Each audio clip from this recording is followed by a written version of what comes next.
Bismillahirrohmanirrohim. Assalamualaikum warahmatullahi wabarakatuh. Perkenalkan, saya Dewangga Alun Kalagajaya dengan NIM 22050974099. Di sini saya akan menjelaskan sedikit tentang sejarah internet. Oke, yang pertama, sejarah internet dunia. Sejarah internet dimulai pada tahun 1969. Saat itu, Departemen Pertahanan Amerika US DARPA atau Defense Advanced Research Project Agency memutuskan untuk mengadakan riset penelitian tentang cara menghubungkan sejumlah komputer sehingga membentuk jaringan organik. Program riset ini dikenal dengan nama ARPANET. Pada 1970, sudah lebih dari 10 komputer yang berhasil dihubungkan antara satu komputer dengan komputer yang lainnya. Keberhasilan menyambungkan antar komputer ini yang kemudian bisa membuat mereka berkomunikasi dan membentuk sebuah jaringan. Pada awal ditemukannya internet, mereka mendemonstrasikannya menggunakan software dan hardware berbasis Unix yang merupakan cikal bakal terciptanya Linux. Tujuan awal diciptakan internet oleh Departemen Pertahanan Amerika Serikat atau US Department of Defense merupakan proyek militer untuk membuat sistem jaringan komputer yang terletak pada daerah-daerah vital untuk menanggulangi kalau sewaktu-waktu terjadi serangan nuklir dan untuk mengantisipasi kendala informasi terpusat. Tujuannya adalah jika sewaktu-waktu terjadi perang, tentara militer Amerika bisa langsung bergerak untuk menghancurkan musuh. Pada awal ditemukannya internet, ARPANET hanya bisa menghubungkan 4 situs saja, yaitu Stanford University of California, Research Institute, University of Utah, dan Santa Barbara, yang mana mereka membuat suatu jaringan terpadu pada tahun 1969 dan secara umum diperkenalkan ke publik oleh ARPANET pada bulan Oktober tahun 1972.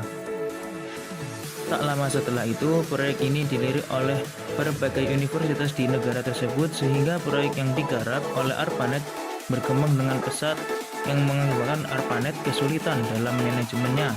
Banyak permintaan yang ingin mengembangkan internet, akhirnya ARPANET dibagi menjadi dua, yaitu ARPANET dan MILNET.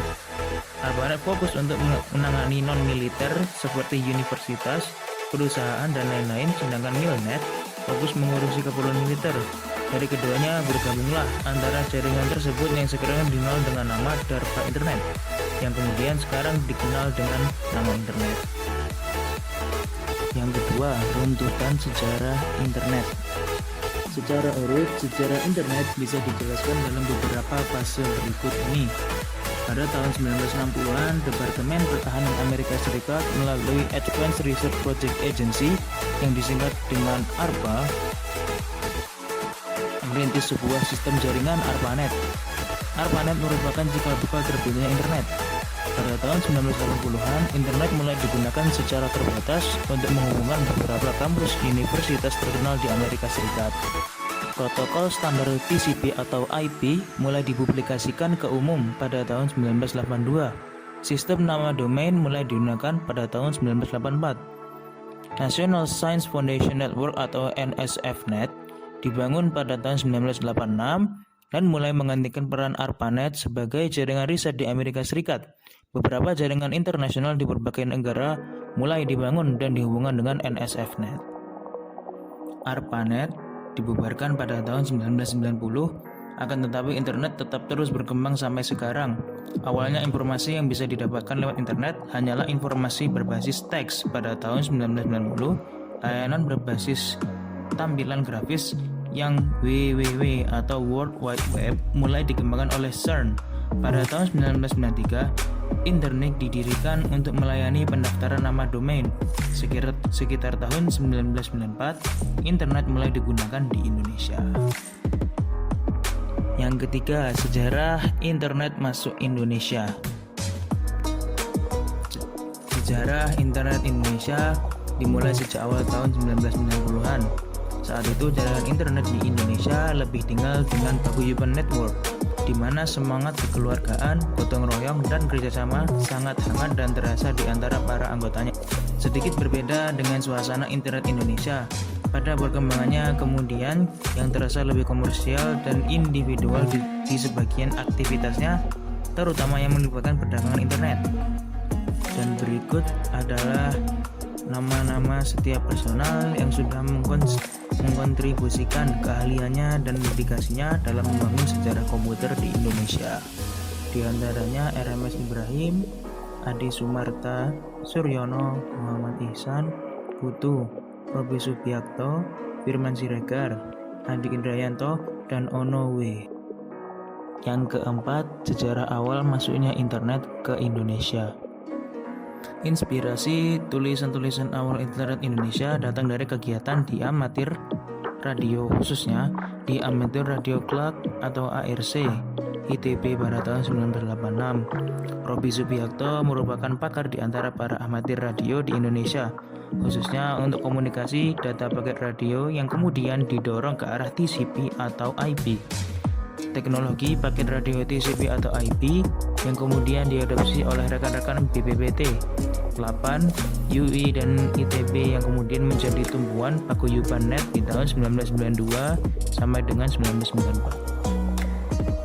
Robi Subiakto menjadi koordinator IP pertama dari AMPR.net yang di internet dikenal dengan domain ampr.org dan IP 44.132 sejak tahun 2000. AMPR.net di Indonesia dikoordinir oleh Ono W. Purbo. Koordinasi dan aktivitasnya mengharuskan seseorang untuk menjadi anggota Orari dan dikoordinasi melalui mailing list Orari seperti orarinews@yahoogroups.com. Di tahun 1986 sampai 1987 yang merupakan awal perkembangan jaringan paket radio di Indonesia, Robi Subiakto merupakan pionir di kalangan pelaku radio amatir Indonesia yang mengaitkan jaringan amatir Bulletin Board System atau BBS yang merupakan jaringan email store and forward yang mengaitkan banyak server BBS amatir radio seluruh dunia agar email dapat berjalan dengan lancar. Yang kelima, penyedia internet di Indonesia era 1994. Internet Service Provider atau ISP atau penyedia internet yang pertama kali ada di Indonesia itu adalah IPTECnet yang secara resmi berdiri dan mulai beroperasi pada awal tahun 1994. Pada tahun yang sama muncul pula PT Indo Internet atau Indonet yang dikomandoi secara paruh waktu oleh Sanjaya. Indonet ialah penyedia internet komersial pertama di Indonesia yang mendapat lisensi dari PT Lintas Arta. Waktu itu mereka belum begitu paham tentang bisnis internet di Indonesia, mengingat masih sedikit dan terbatasnya pengguna. Untuk dapat terhubung ke internet, waktu itu memakai dial-up oleh Indonet. Yang keenam, warung internet atau warnet. Yang jelas tidak diketahui siapa yang pertama kali memulai menyediakan layanan warung internet di Indonesia, tapi bisa terlihat pada tahun aktifnya yaitu sekitar tahun 96 hingga 98-an. Beberapa tokoh perkembangan warnet ini sebut saja salah satunya adalah Wasantara dari PT Pos Indonesia. Pada 97 hingga 98 awalnya para pioner memiliki beberapa komputer yang terhubung ke internet di ruang kontrakannya. Mereka menyewakan komputer tersebut kepada orang-orang, baru kemudian tinggal dengan istilah warnet, warung internet atau war-in, tapi akhirnya sebutan warnet lah yang digunakan oleh masyarakat. Yang ketujuh, manfaat internet. Internet adalah jaringan komputer yang menyediakan berbagai sumber informasi dan komunikasi yang bersifat global. Sarana internet tidak mengenal batas-batas geografis suatu negara dan jangkauan informasinya tidak terbatas. Pengguna internet semakin banyak karena didukung oleh beberapa sebab, yaitu internet merupakan sarana komunikasi murah. Di dalam internet terdapat sumber informasi yang sangat luas. Dengan adanya internet membuka tantangan baru untuk berusaha. Informasi yang ada di internet tanpa batas atau tanpa sensor. Jangkauan informasi dan komunikasi di internet tanpa batas. Yang ke-8 adalah aplikasi internet. Internet dapat digunakan untuk beberapa aplikasi penting. Aplikasi tersebut adalah sebagai berikut: resource sharing, komunikasi dan informasi, file transfer protokol, chat, SMS, WAP, FOIP, teleconference, mailing list. Mungkin cukup sekian dari saya. Kurang lebihnya mohon maaf bila Anda salah dalam tutur kata. Syukron, wassalamualaikum warahmatullahi wabarakatuh.